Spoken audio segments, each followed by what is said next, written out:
निर्देश हैं और कुछ में निर्माण कार्य में काफ़ी देरी हुई है। तो सभी को हम लोग समेकित रूप से इस बार टेकअप कर लेंगे, क्योंकि इस बार राशि भी उपलब्ध है। इन्हीं कारणों से वजह से राशि की उपलब्धता नहीं रहने की वजह से हुआ होगा, लेकिन इस बार हम लोगों ने जहाँ पर बिल्कुल विद्यालय नहीं है या ये हालात बिल्कुल सही नहीं है, उसको हम लोग प्रायोरिटी पर टेकअप करेंगे, इसको भी करेंगे निश्चित। अध्यक्ष महोदय करेंगे तो नहीं, जो 20 में निविदा हुई माननीय अध्यक्ष महोदय, और आज तक कब तक करेंगे, कृपया बता दें, स्पष्ट बता दें। हमने कहा कि ये लोग शांत रहिए सर, ये लोग लिख दिए हैं कि इसके चलते राज्य के निजी विद्यालयों में शिक्षा के अधिकार अधिनियम RTE के तहत 20% कमजोर वर्गों के बच्चों का नामांकन होना चाहिए, लेकिन नहीं हो रहा है। सरकार का जवाब भी इसकी पुष्टि करता। इनकी अब बात ये है, ये बोल रहे हैं, तो इसके लिए जो कमजोर वर्ग है, आप उसके लिए जरा इसको ध्यान से देखिए, पूरे तौर पर ध्यान दीजिए। और एक और अधिकारी भी है, मैं इनको भी कहूंगा कि इसको ध्यान से देखिए। हमको इन्होंने दे दिया है, तो इस पर जरा देख लीजिए, जो भी इसके बारे में संभव है ठीक है। बैठिए, अरे देखेंगे, अब हो गया, बैठिए आप नहीं अरे ये सब देखिए ना, हम लोग तो कमजोर वर्गों के लिए रात दिन काम करते हैं। आपने अभी कहा है हम एक एक चीज की जांच करवाएंगे, क्यों कोई दिक्कत कहीं हो रही है इसको हम देखेंगे। हमने दोनों को कह दिया है, जो अधिकारी हैं और उनके अफसर हैं, आई दोनों को लिख दिया, इन लोगों को भी हमने कह दिया, सब लोग अब देखेंगे, इसको जांच करेंगे, इसलिए बाकी चीज देखेंगे। समीर कुमार मासेक अपनी सूचना। अध्यक्ष महोदय, राज्य के सरकारी विभागों में राज्य कर्मियों को अपने पद के अनुसार उसे 7वें वेतन आयोग के तहत मूल वेतन के साथ ग्रेड पे दिया जा रहा है और लेवल भी निर्धारित है, जबकि BPSC TR1, BPSC PR2, BPSC TR3 द्वारा चयनित अध्यापक एवं सक्षमता पास विशिष्ट शिक्षकों को का ना ही ग्रेड पे निर्धारित किया गया है और ना ही लेवल तय किया गया है।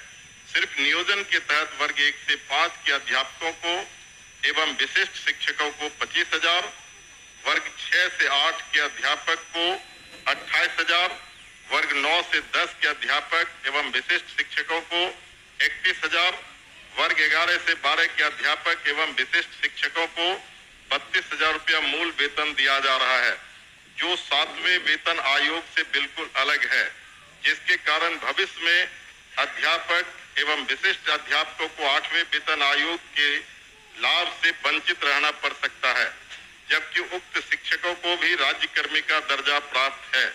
अतः उक्त शिक्षकों के हित में पद के अनुसार शिक्षकों को ग्रेड पे तथा लेवल निर्धारित करने हेतु हम सदन के माध्यम से सरकार का ध्यान आकृष्ट कराते हैं। माननीय मंत्री शिक्षा विभाग।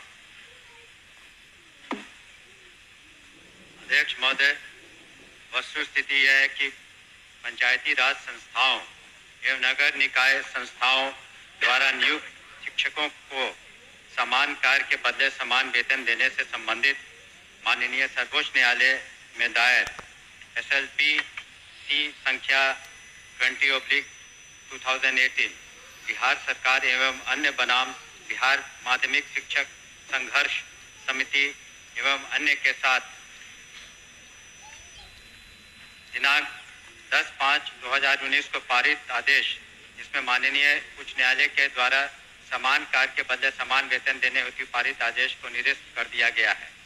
राज्य सरकार पंचायती राज संस्थाओं एवं नगर निकाय संस्थाओं द्वारा नियुक्त शिक्षकों को बेहतर वेतन एवं सेवा शर्त हेतुकृत संकल्पित रही है।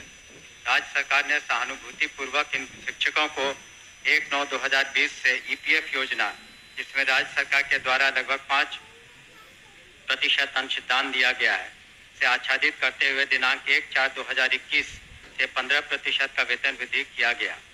पुनः राज्य सरकार द्वारा स्थानीय निकाय शिक्षकों को बेहतर सेवा शर्त एवं वेतन प्राप्तों के परिप्रेक्ष्य में बिहार विद्यालय विशिष्ट शिक्षा नियमावली 2023 अधिसूचित किया गया।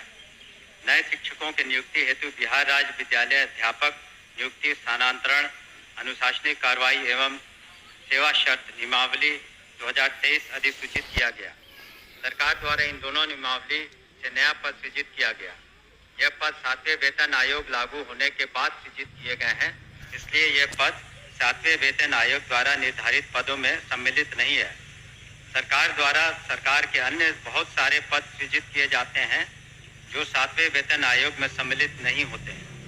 इन दोनों नियमावली के तहत वर्ग 1 से 5 के शिक्षकों को 25,000, वर्ग 6 से 8 के शिक्षकों को 28,000, वर्ग 9 से 10 के शिक्षकों को 31,000 एवं वर्ग 11 से 12 के शिक्षकों को 25,000 प्रारंभिक वेतन निर्धारित करते हुए पे मैट्रिक्स का निर्धारण किया गया। उक्त नियमावली के तहत शिक्षकों को बेहतर प्रोन्नति का लाभ दिया गया। अगले संभावित जो वेतन आयोग 8वां वेतन आयोग में ये शिक्षा विभाग द्वारा इन विद्यालय अध्यापकों एवं विशिष्ट शिक्षकों के वेतन मान को उचित स्तर पर निर्धारित करने हेतु वित्त विभाग को अनुशंसित किया जाएगा। महोदय, मैं पूरे वक्तव्य को मैं सुना। सरकार बीपीएससी का एग्जामिनेशन लेकर के सरकार ने घोषणा किया कि वो राज्यकर्मी होंगे। दूसरी बात की सरकार ने ही घोषणा किया कि सक्षमता परीक्षा पास जो कर जाएंगे शिक्षक वो राज्यकर्मी होंगे। तो जब राज्यकर्मी होंगे तब फिर क्या औचित्य है कि आप उसको 7वें वेतन के लाभ से अलग रखेंगे, उस श्रेणी में नहीं रखेंगे? क्यों उसको राज्यकर्मी का दर्जा देते हुए और राज्यकर्मी की घोषणा करते हुए उस लाभ से सरकार क्यों वंचित रखना चाहती है, ये मैं जानना चाहता हूं। माननीय मंत्री। अध्यक्ष महोदय, इसमें जो विचार विमर्श किया गया वित्त विभाग से, ऐसी बात नहीं है कि सहानुभूति तो पूरी रखी गई। एक और आंकड़ा मैं पढ़ना चाहूंगा सदन के सामने। वर्ष 2003 में जो नियुक्त प्रशिक्षित शिक्षा मित्र थे, प्रारंभ में उनका नियत वेतन प्रति माह था 1,500, जो वर्तमान सकल वेतन प्रति माह हो गया 31,340। वर्ष 2006 में नियुक्त पंचायत प्रखंड नगर शिक्षक थे 5,000, उनका वर्तमान सकल वेतन प्रति माह हो गया 29,410। वर्ष 2010 में नियुक्त पंचायत प्रखंड नगर शिक्षक 7,000 था वेतनमान, तो उनका हो गया आज के दिन में 29,410। वर्ष 2013 में नियुक्त पंचायत प्रखंड नगर शिक्षक 10,000 थे, उनका आज के दिन में 29,410 सकल वेतन प्रतिमाह हुआ। ये वित्त विभाग की सोच थी कि इनका 7वें वेतन आयोग से आच्छादित नहीं होंगे और इनके लिए अलग से उन्होंने एक पे मैट्रिक्स बनाई। लेकिन साथ ही हमने ये भी कहा कि भविष्य में जब 8th पे कमीशन लागू होगा तो उसमें फिटमेंट कमेटी बैठती और फिटमेंट कमेटी जिस श्रेणी में ये फिट करेंगे उसमें उनको आच्छादित करेंगे। धन्यवाद। महोदय, जो सरकार के द्वारा वक्तव्य फिर दोबारा दिया गया, ये पुरानी बात को दोहराई गई कि जब नियोजन इकाई कई नियोजन इकाई थी, आपने 23 में उस तमाम नियोजन इकाई को भंग कर दिया। अब जिला स्तर पर नियोजन इकाई आपने गठित कर दिया, जितने जिला है उतने ही नियोजन इकाई है। और आपके फैसले से सरकार ने फैसला लिया कि अब तमाम जो पहली प्रक्रिया थी उसको हम समाप्त करते हैं और बीपीएससी से एग्जामिनेशन लेकर के हम शिक्षक को बहाल करेंगे और वो राज्यकर्मी होंगे। दूसरा, इस सरकार से हम लोग बात कर रहे थे कि जो पुराने तरीके से पंचायत से, प्रखंड से, जिला परिषद से जिन शिक्षकों को नियोजित किया गया उनको आप सरकारी कर्मी घोषित कीजिए। सरकार ने एक फैसला लिया, सक्षमता परीक्षा जो पास करेगा वो सरकारी कर्मी होंगे। तो सवाल उठता है कि सरकारी कर्मी वो सिर्फ स्कूल में नहीं पढ़ाते हैं, उनसे आप चुनाव में बूथ पर भेजते हैं, उनसे आप जो है सो बीएलओ बनाते हैं, उनको कई तरह का सवाल करते हैं। जब वो सरकारी कर्मी आपने घोषित किया है तब सरकारी कर्मी के बराबर उसके समकक्ष 7वां वेतन क्यों नहीं देना चाहती है, ये हम जानना चाहते हैं। तो नहीं, उनका कहना है कि वो पुराना जो बताया 4000 था, 2000 था, 3000 था। दूसरी बार खड़े होकर बोले नहीं सर बता रहे।